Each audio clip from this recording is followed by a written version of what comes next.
Hello guys, back to my channel. हमारा नया Fatima blogs में आप सभी का स्वागत है। सो गाइस, आप कैसे हैं? आई होप अच्छे होंगे, स्वस्थ होंगे, मस्त होंगे, अपने अपने कामों में एकदम अच्छी तरह से व्यस्त होंगे। और हम भी अपने कामों में व्यस्त है गाइस। और मेरे तरफ से आप लोगों के एक मैसेज है, और इस वीडियो में जो लोग स्किप ज़रा सा भी कर देगा और समझ नहीं पाएगा, जान नहीं पाएगा। अगर मेरे बारे में कुछ जानना चाहते हैं तो मेरे ब्लॉग्स में आपको एंड तक बने रहना होगा। सो गाइस, ज़्यादा लेट ना करते हुए वीडियो को करते हैं स्टार्ट।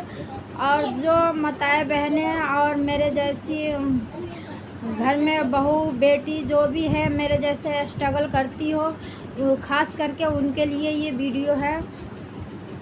तो मेरे मैसेज ये है कि जो लोग, जो औरतें जिस आदमी को रिस्पेक्ट करती है वो आदमी तुम्हारे रिस्पेक्ट नहीं कर रहा।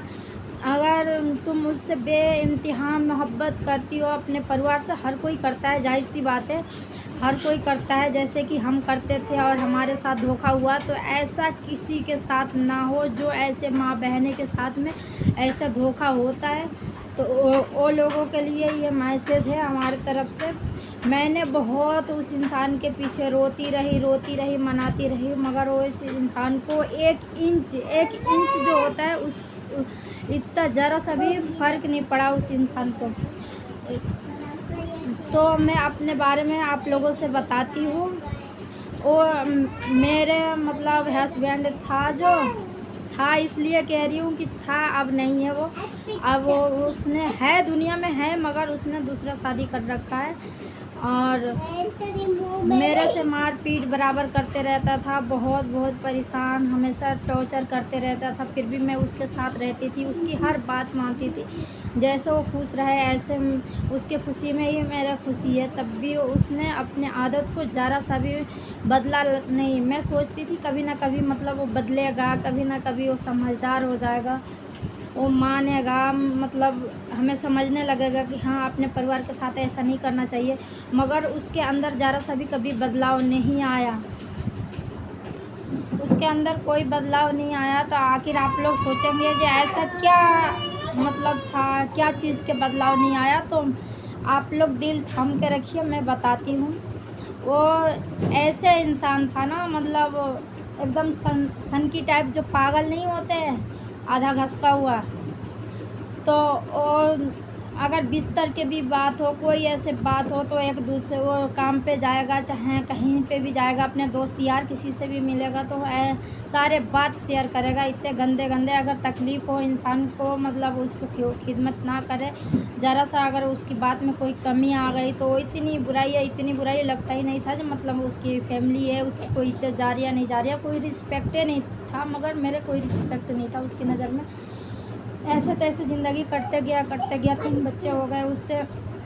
तो पहले तो मैं बहुत डिप्रेशन में जा चुकी थी। मैं सोचती थी मैं उसे झेल नहीं पाऊँगी, अपने घर में परेशान होती थी। मैं अपने माँ बहन से, भैया से कहती थी, तो बाप और भैया और चाचा को कहना था कि हाँ, वो बच्चा होगा, अभी बच्चा है, अभी बच्चे होंगे, परिवार बढ़ेगा तो संभल जाएगा, सुधर जाएगा। मगर गाइस, उनने कभी भी 3 बच्चे ऐसे इंतज़ारों में 3 बच्चे हो गए, तब भी उसने नहीं सुधरा। 3 बच्चे का होने के बाद में उसने ऐसे गंदे इल्ज़ाम लगाना शुरू करा। मगर एक वहाँ से गांव में से मेरे को, बराबर मैं मायके में रहती थी। ये वीडियो बहुत लंबी हो जाएगी, आप लोगों को अगर डिमांड होगा तो मैं बताऊंगी सारे, एक जड़ से लेके आखिर तक क्या क्या हुआ, तो सारे कुछ बताऊंगी। ऐसे तैसे मतलब बहुत हमारे ज़िंदगी में बहुत ज़्यादा कहानियाँ ख़राब हो चुकी थी। तो उनने एक दिन के ऐसे समय आया कि मैंने वहाँ से अपने घर से बाहर में, मतलब मैंने कई कब तक मायके में रहूँगी, मायके में ही रखता था। आप लोग समझ सकते हो, जो इंसान को 3 बच्चे मायके में हो तो इंसान को क्या कदर होगा भाभी के नज़र में, और गाँव नगर के नज़र में हर किसी को बेटियाँ बोझ हो जाती है। तो मैंने तंग आ चुकी थी तानों से। तो मैंने कही, जहाँ पे तुम रहोगे वहीं पे मैं रहूँगी, मुझे वहीं पे ले चलो। तो उसने मान गया, कह रहा कि हाँ चलो। मैंने बहुत ज़बरदस्ती से मैं उसके साथ में हल्द्वानी आई। मैं हल्द्वानी जब आई तो यहाँ पे 1 आध महीना ठीक ठाक रहा। उसके बाद से उसने एक ठेकेदार को घर में अपने बुला के लाता था, मतलब अगर पराया आदमी आ जाए तो औरत पे, अब उसी इंसान की नज़र में क्या है, जो इंसान मतलब हमारे बारे में क्या चाह रहे हैं, क्या सोच रहे हैं, तो ऐसे ही थोड़ा उनके दिल के वो बुरे नहीं थे इंसान, मगर फिर भी उनकी नज़रिया थोड़ा वो था। तो उन्होंने मेरे ऊपर मतलब प्यार वार के वो चक्कर में वो बात करे कि मैं तुम्हें बहुत चाहता हूँ। तो मैंने बहुत गुस्से में मैंने अपने आदमी से बताई, काम पे गया था आदमी, मैंने अपने आदमी से बताई कि ऐसे ऐसे बात है, उन्होंने मेरे से ऐसे कर रहे हो, घर में मत लेके आओ किसी को। तो वो नहीं माना, कहता था अरे तू ऐसे क्यों, मैं धक्का देके घर में से भी निकाल देती थी, जो उनको घर मतलब मेरे कमरे में मत आओ तुम। आदमी को भी कितनी समझाती थी, काम कर रहे हो तो बाहर से बाहर ही रखो, अंदर मत लेके आओ, तो वो नहीं मानता था, वो लेके आता था घर में। मैंने मकान मालिक से भी कही, बहुत सारे कोशिश से करी, मगर अपना सिक्का ही खोटा हो तो फिर दूसरे को क्या कर सकते हैं। तो उसने मतलब माना नहीं, कहता था वो तो बड़े भैया के जैसे मुझे मानते हैं, अच्छे हैं, वो ये है वो है, वो लेके आता था। और जब मैंने बताई कि ऐसे वो मेरे बारे में कह रहे हैं, उनके काम छोड़ दो, हम यहाँ से कहीं और चलते हैं, नहीं तो उनके काम छोड़ दो, दूसरे ठेकेदार का काम करो। तो उसने कह रहा तुम कोई बात नहीं, तुम ठीक सही है तो तुम मुझसे बता दी, मतलब मैं ऐसा कुछ तो देखा नहीं था, मैं जानता नहीं था, कोई बात नहीं, उसके काम छोड़ देंगे, 2 दिन के बाद हिसाब हो जाएगा, मैं काम छोड़ दूँगा। तो मैं बेफिक्र हो गई, जो कोई बात नहीं आदमी छोड़ देगा, मुझे फिर टेंशन नहीं। अरे सुबह में उन्होंने सही सलामत काम पे गया, वहाँ से फ़ोन करके मेरे माँ बाप से क्या कह रहे हैं, तुम्हारी लड़की ठेकेदार के साथ में रह रही है, हम उनके उससे नहीं रखेंगे, मतलब गंदे गंदे बातें, इतने गंदे गंदे उन्होंने बोल दिया कि मेरे माँ बाप को सुनको, हर किसी को अगर बेटी को शादी कर दिया हो तो उन लोगों ने अपने बेटी के बारे में, खुद के दामाद ऐसा कुछ कहे तो बेटी के बारे में उन लोगों को सुन के क्या उनके दिल पे बीतेगा। तो उन लोगों ने सच मान गए, जो सच में ऐसा हुआ होगा कि कभी बाहर हमारे खानदान में कभी कोई औरतें बाहर नहीं गई थी, तो ऐसा हुआ होगा। तो उसने मेरे अम्मी का फ़ोन आया, उन्हें शाम को आया, मैंने खाना वाना दे दी, अच्छे खासा हम बैठे हुए थे, जब तक मेरा अम्मी का फ़ोन आया तो कह रही है 3 बच्चे हो गए, तो आई तुम कुंवारी थी तो कुछ ना करी, 3 बच्चे हो गए तो तुम अब प्यार कर रही हो। मैंने इतनी जब बात सुनी गाइस, इतनी बात सुनी तो फिर मैंने फ़ोन काट दी। मैंने इससे पूछने लगी तुमने ऐसे ऐसे घर में कैसे बताया फ़ोन करके, तो मुझसे लड़ने लगा, मैं तेरे को नहीं रखूँगा, उसने जब प्यार करने को कहा है तो तेरे को कुछ करा होगा, ये वो बहुत तमाशे, बहुत उसने बच्चे मेरे को मार पीट के और इतने बुरे तरीके से मार के कमरे में बंद करके उसने मेरे बच्चे को लेके भाग गया, गाँव भाग गया। मैं जब अपने माँ बाप के पास फ़ोन करी तो मेरे माँ बाप ने मेरे फ़ोन ही कट कर दिया, बार बार मैं फ़ोन कर रही हूँ, रो रही हूँ तो फ़ोन कट कर दिया।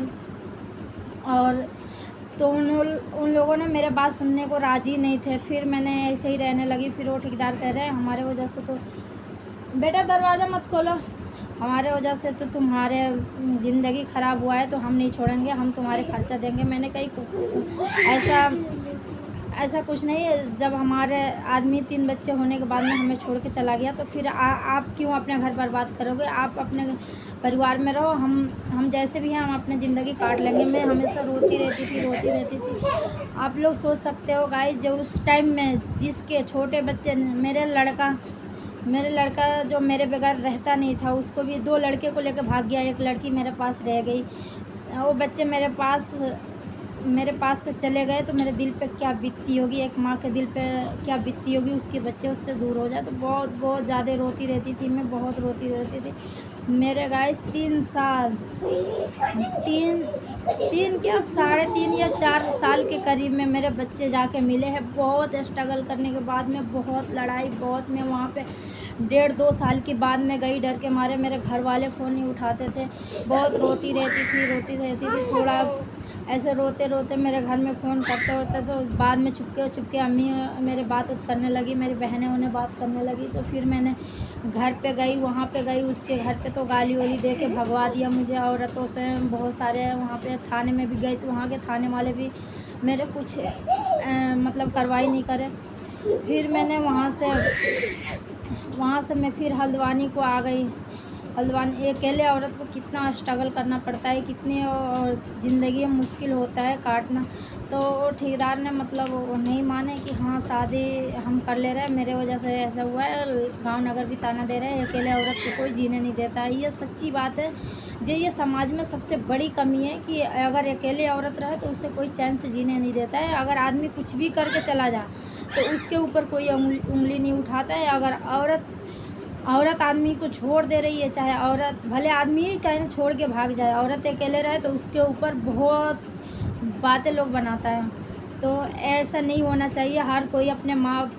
हर माँ बाप के लिए वो मैसेज है जिसके बेटी बहन अगर तकलीफ़ में है। अगर आदमी तुम लोगों को आँखी के सामने अगर तुम्हारे बचपन से बेटी बड़ी पली है तो उसके ऊपर भरोसा नहीं है। आज 4 दिन या दामाद आया उसके ऊपर भरोसा, ठीक है भरोसा करिए, अच्छी बात है, मगर हद से भी ज़्यादा मत करिए कि तुम्हारे भरोसा का फ़ायदा उठाए, बेटी का ज़िंदगी नर्क बना दे, वो आज़ाद होके घूमते रहें। ऐसा ही कुछ मेरे साथ हुआ है। तो मेरे माँ बाप तो अब जाके माँ थोड़ा बोलते हैं। वो भी गांव में जाओ तो उन लोगों को शर्म आती है, ये वो तो अच्छा नहीं लगता है। मैं जाना भी पसंद नहीं करती हूँ। 2 बार गई हूँ तो ताने उन्हें सुन के फिर मैं वहाँ जाती नहीं हूँ। और मेरे बहुत मुश्किल से अब जाके मेरे बच्चे मिले। अब मेरे चैन के ज़िंदगी, अब चैन के मैंने सांस ली हूँ। ऐसे लगता था कि कभी भी मैं कितनी बड़ी अभागन माँ हूँ, कितनी बड़ी मतलब वो जो कोई अगर बेटे ना अपने माँ से बातें करता था देखते तो मैं कहती थी कितनी बड़ी अभागन हूँ कि मेरे बेटे रहते हुए मेरे से दूर है।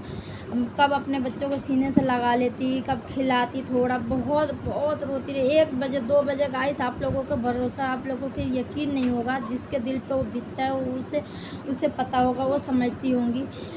मैं 1-1 बजे 2-2 बजे रात को इतनी रोती थी मैं क्या बताऊँ। वो दिन अभी याद आता है तो एकदम रोंगटे खड़ा हो जाता है। वो दिन मैं भूल नहीं पाती हूँ। पता ना कभी ज़िंदगी में भूल पाऊँगी कि नहीं पाऊँगी। वो मैं सोचती हूँ मेरे मासूम सा बच्चा, मेरे छोटे बच्चे, वो माँ के बगैर कैसे ज़िंदगी काटे होंगे।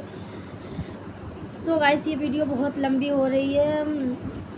मैं इतना ही कहना चाह रही हूँ। ये वीडियो बनाने का ये मकसद है कि जो लोग आज तक हमारे चाचा मुझसे बात नहीं करते, हमारे चच्ची, हमारी बहनें मतलब हमसे नाराज़ है, हमें बुलाना नहीं चाहता है, हमें लोग अच्छा नहीं मानते हैं। पता ना क्यों। हमारी गलती इतनी ही है कि हाँ वो मुझे छोड़ के चला गया, मैं यहाँ पे रह गई, मैं मर नहीं गई, मैं अभी तक ज़िंदा हूँ, यही मेरी गलती है। तो मैं गाइस अपने बच्चे के लिए मैं जीऊँगी और अपने बच्चे लाई हूँ तो मैं अपने बच्चे के हर खुशियाँ दूँगी। और वो हर खुशियाँ देना चाहती हूँ कि जो माँ बाप अपने बच्चे के लिए सोचता है, अपने बच्चे के लिए करता है। और मैं क्यों मरूँ, वो मुझे छोड़ के चला गया, मैं क्यों मरूँ उसके लिए। मगर बहुत दिन में संभली मैं, ऐसा कोई मेरी बहन में तुम लोग ऐसा मत करना। अगर कोई तुम्हारी ज़िंदगी में ऐसा स्ट्रगल करना पड़े तो तुम जो इंसान के लिए तुम मरते हो, जो इंसान के साथ जीने मरने को कसमें खाते हो, वो इंसान तुम्हें ठुकरा दे और रिस्पेक्ट नहीं कर रहा है तुम्हारे, तो तुम भी मत करो। उस इंसान के पीछे इतना ज़िंदगी अपने मत बेकार करो जैसे मैंने बेकार करी। अब जाके मैं मतलब टेंशन फ्री होके जी रही हूँ। हर उस माँ बाप से, हर उस चाचा से, बहन से, बहनोई से मेरा ये मैसेज है कि अपने साली पे भरोसा करो, अपने बेटी पे, अपने भतीजी पे अपने भरोसा करो। मेरे बहनोई मेरे शक्ल देखना नहीं चाहता है, जो इसने ऐसा करा वैसे करा बहुत, मगर हर कोई मुझसे नफ़रत करता है। तो मेरा कोई कसूर नहीं है, मैं क्या कर सकती हूँ।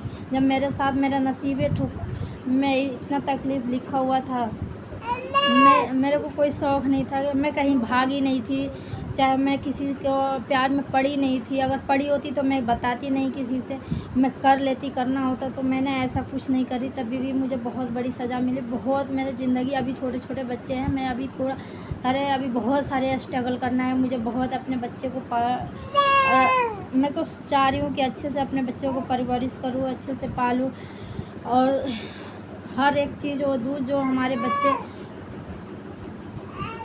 मतलब हमारे बच्चे के जो मैं चाहती हूँ कि हमारे बच्चे एक बार में कह दे अम्मी मुझे ये चीज़ चाहिए तो मैं ला के रख दूँ, हर खुशियाँ दूँ उसको। जब माँ बाप को एहसास ना हो, जब मेरे ये वीडियो यहीं पे एंड करती हूँ। आप लोगों को अगर वीडियो अच्छी लगे तो शेयर दबा के करना, कि ताकि सारे माँ बहनें के ये मैसेज मिल सके कि ये ज़्यादा स्ट्रगल किसी आदमी के पीछे इतना मरती है तो ना मरे। अगर वो इंसान तुम्हें रिस्पेक्ट करता है तो तुम भी करो, अगर नहीं कर रहा है तो उसका बिल्कुल मत करो।